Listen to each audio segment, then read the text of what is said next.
It's the smallest seed in all the world, but once it's planted, it grows larger than any garden plant. It even puts out branches that are big enough for birds to nest in its shade. Jesus used many other stories when he spoke to the people. He taught them as much as they could understand. He did not tell them anything without using a story. But when he was alone with his disciples, he explained everything to them. Hear what the Spirit is saying to the church today. Praise to you, O Christ.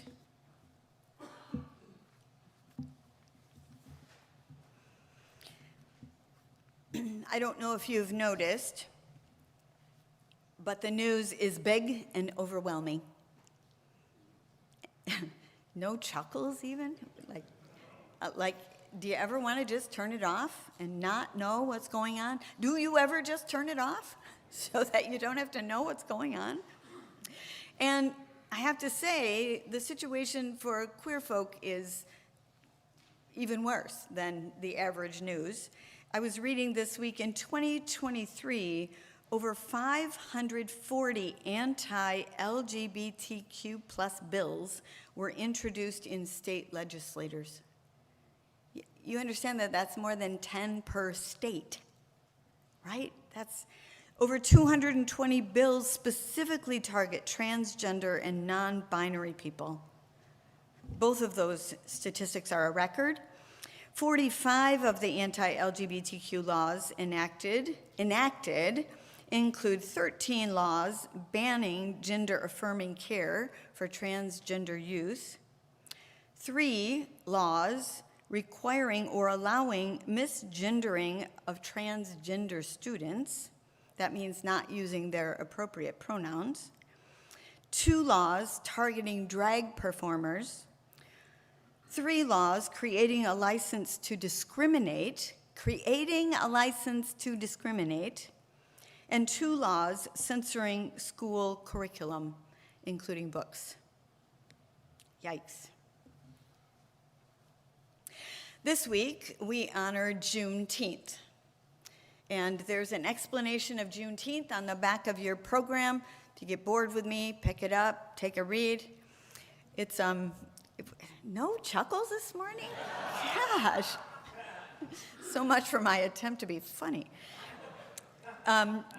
Juneteenth, for those of you who don't remember, is the date at which the longest slaves finally got the news that they were free. A year and a half after the Emancipation Proclamation and months after the end of the Civil War. Black community has celebrated Juneteenth for many years. We, those of us who are white, finally heard about it maybe in the 60s or so, and it's only been 2 years that this has been a national holiday. I mentioned the UCC's program, their webinar, the 20th, about Juneteenth. They always do a really nice job. I invite you to take a look at that. But speaking of laws, right? In many states, the laws about what can be taught regarding race in our country are awful.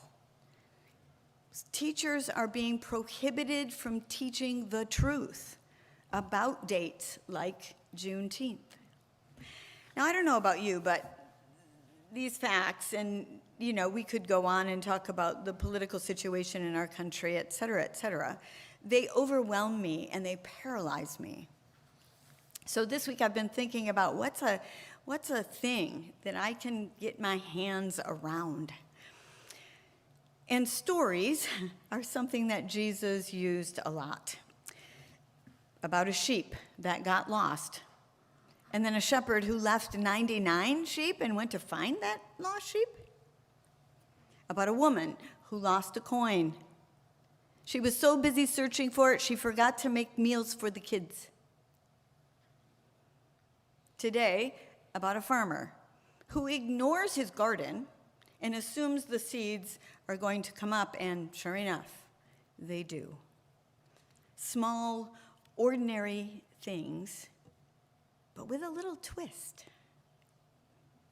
They're a little like Aesop's fables, except Jesus is pretty clear that he's talking about the reign of God. He's talking about what it looks like to live in beloved community. He's talking about what love looks like. And we understand the reason Jesus told stories. The people of the first century world, ancient world, were in the same kind of turmoil that we're in. And the people, Jesus' people, were the oppressed of that situation. And so lots going on in that world, lots of fear, lots of overwhelm, lots of anxiety. And you know, when things are calm, we can talk to each other and say what we think, right? And we can have respectful conversations. But boy, when the anxiety goes up, that's hard. Just watch what happens on social media sometime. And so, when things are anxious, we turn to stories. Because who can deny a story? It just is, right? And then, when things get even bigger and more overwhelming, then Jesus went to action. He said, skip the words. I got to march on a donkey into Jerusalem, and used his street theater tactics. So stories to make our point. A story's easier to hear, and you remember a good movie, right? Or a good novel, or a good story that someone tells.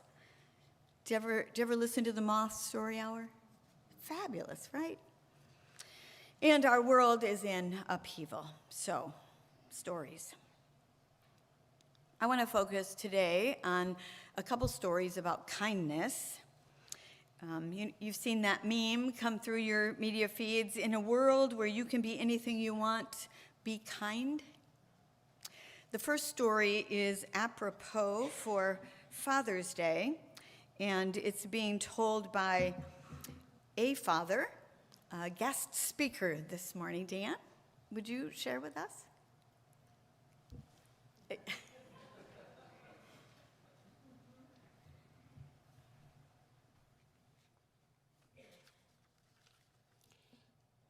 This comes as a total surprise. Had no idea. I am standing in this pulpit this morning at this moment to tell you of the time when I set my parents' garage on fire. It didn't happen last week, about 40 years ago. I grew up in Holland. You may have heard of it. 154 East 37th Street. One hot summer evening, I think it was a Saturday, my mom and dad and I enjoyed hamburgers on a little metal grill. I was 10, maybe 11. I'm not sure where my older brother and sister were that night, but it was the three of us. And when we were done with the meal, my dad popped a suggestion on us and said, let's get in the car and let's drive to one of those ice cream shops on Ottawa Beach Road, Yum Yum Shop. I don't know if that was still around, or I think it was the General Store ice cream shop. And the really big deal about going out was that we had purchased, or my father had recently purchased, a 1964 Chevrolet Bel Air from none other than Denoyer Chevrolet. Yes, yes. It was the first new car we ever purchased, by the way. Before we left, I had a job to do. And I usually had a job to do when it came to things that were grilled on this little tin grill that we had, stubby legs. My job was to hook up the garden hose to the faucet, drag that tangled mass of hose however many feet to the grill, wash it out, clean it out, pack it neatly, make sure it was all out. But I'm 10 years old, and that night it seemed way too labor intensive. I had ice cream on my mind. So I went to the grill, bent down, pulled up the tin foil underneath with the embers that were somewhat cold, but somewhat warm too. And I walked very carefully into the back of our two-stall garage, which was built by my grandpa 3 years before. And I walked to the back corner and I deposited the foil and the coals into a 4 by 4 by 4 foot cardboard box that housed the new wash machine that we recently purchased. We drove to the ice cream shop. I didn't tell my folks what I had done. They thought I had done it by dousing it out. I didn't have no call to tell them what was going on. We drove to the ice cream shop, licked our 2 scoops of whatever variety of ice cream we had. My dad suggested we take a drive to Holland State Park, a nice leisurely drive through the park, look at the lighthouse for a while, and he said, let's watch the sun go down for a little bit to the west. It's a beautiful sunset, which we did. About 2 hours later, we started our way back home, and nearing our house about 2 blocks away, we noticed 2 of the largest fire trucks in the world in our driveway. And what looked to me to be like 100 of our closest neighbors scattered through our yard. The back corner of the garage was badly charred. There was a hole in the roof and puffs of smoke were still sort of lingering, but the fire was out, and one of the firefighters was coiling up the hose, and he saw my dad, and he said, yeah, Mr. Plasman, it looks like the culprit was hot charcoal in a cardboard box. Can you figure that out? And my dad, I was standing next to him, he stared at me. And then he glared at me. And the firefighter got down on his knees, one knee, nose to nose with me, and he said, you wouldn't happen to know who did that stupid thing, would you, Sonny? And I'm crying. I'm 10 years old, and I'm starting to cry. And the chatter starts filtering throughout the 100 or so of our closest neighbors. That Danny is such a naughty boy. How stupid can one kid be? He deserves a good spanking.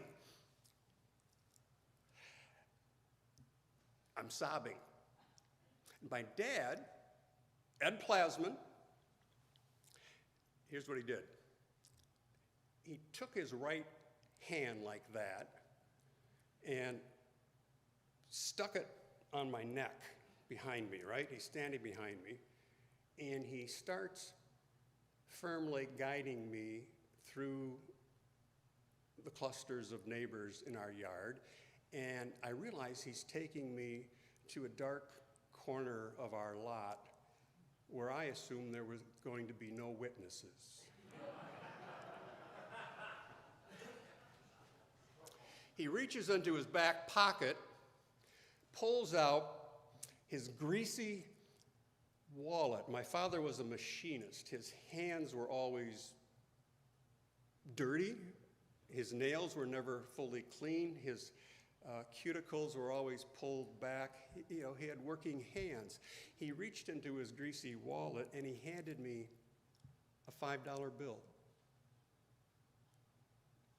What's a $5 bill worth 40 years ago versus today? That's a chunk of change. He looked at me and said in just the quietest tone, I know you didn't mean it. I know you didn't mean it. And I want you to know I love you more than this garage.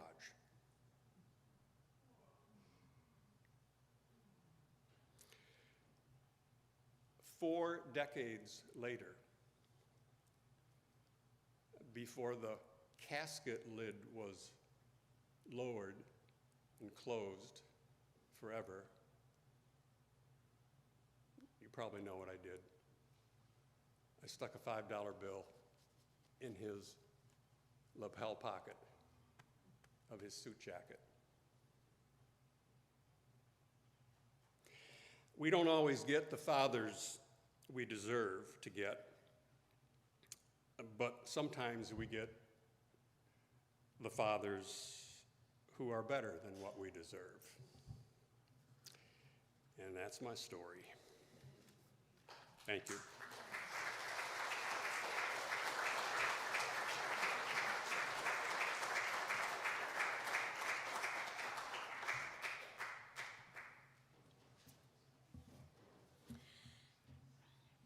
Always brings a tear when I hear that story.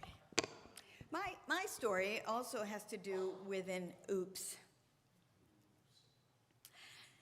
When I was 19 and single, I became pregnant. Now, some of you know that I grew up in the Christian Reformed Church. This was a huge embarrassment to, well, for sure to me, but to my parents as well. And yet, because I lived in their house, every Sunday I had to go to church with them. It was not the funnest moment of my week. And so one Sunday, I'm trying to stay invisible. I'm 11 months pregnant, and I look like a walking pup tent.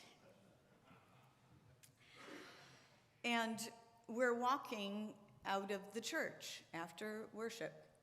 And we always sat on the left side in the front because we were always late. And in the back on the left side sat Mr. Besteman. He always sat in the back with his wife, his 2 sons, and his daughter who had Down syndrome. And he was one of the most revered men in the church. He was an elder, right? That's the group in the Christian Reformed Church that manages the spiritual well-being of the people. He was that, in that role, as long as he could be, and then a year out and back in.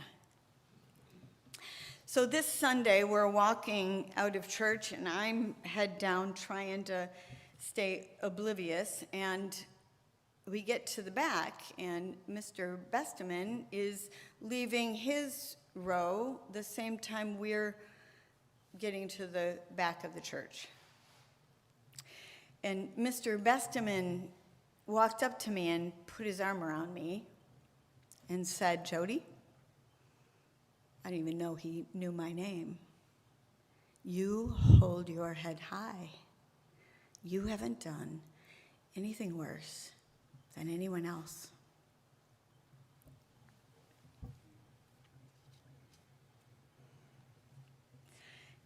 It was difficult to hold my head high. It was difficult to imagine that I would ever be accepted by church people again, and yet here this revered, respected man was able to bring his humanity in connection with mine.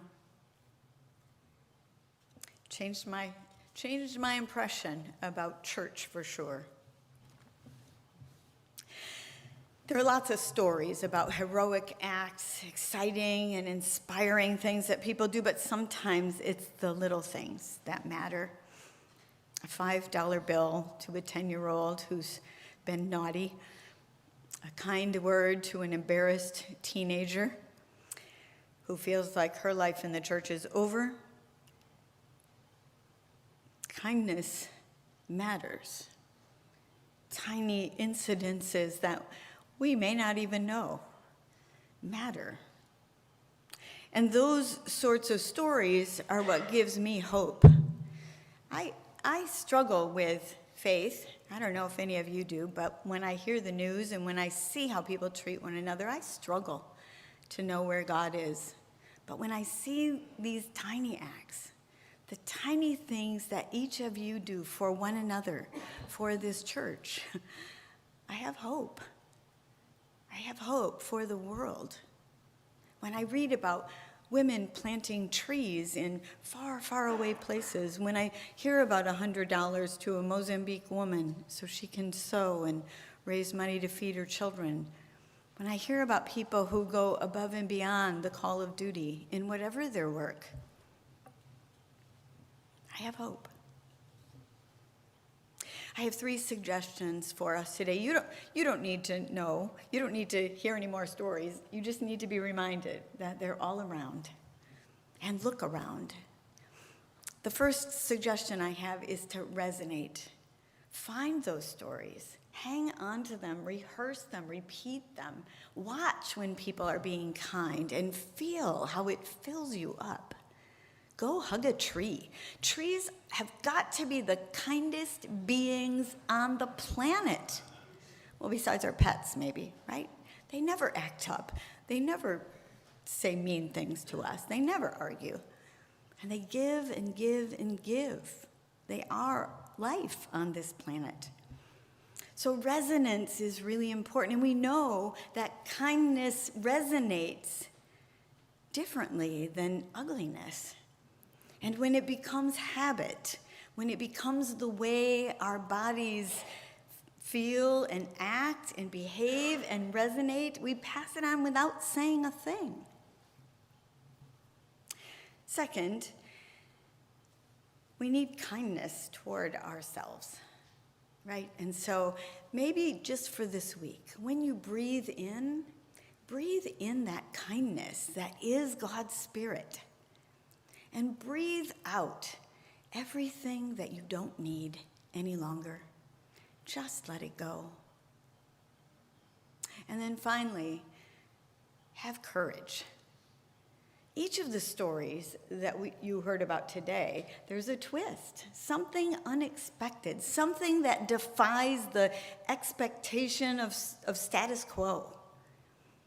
The sort of kindness that inspires always is in the face of status quo, of the powers that be. So bolster your courage. Think about the ways that you can be kind in the face of the ugliness of some of our world today. I've been finding songs the last couple weeks, and this is one that I remembered from a long time ago, a song by Jewel called Hands. These are the lyrics. If I could tell the world just one thing, it would be, we're all okay. Not to worry, because worry is wasteful and useless in times like these. Our hands are small, nice weapons of conscience, if they're not idle with despair. We gather ourselves around our faithful light as the darkness most fears. Our hands are small, I know, but they're not yours, they are our own, and we shall go unbroken. Some things are subject to a higher law. You do not own us, you who never saw. You won't use my hands to fight your wars, to close your eyes, to cripple your doors. Because getting by isn't getting enough, and neither is welfare or thankless jobs where there's a man who has no voice. There our shackles sing. Some things cannot be broken. Some things can't be undone. You cannot ever take away what has already been won. In the end, only kindness matters. In the end, only kindness matters. Amen? Amen. Amen.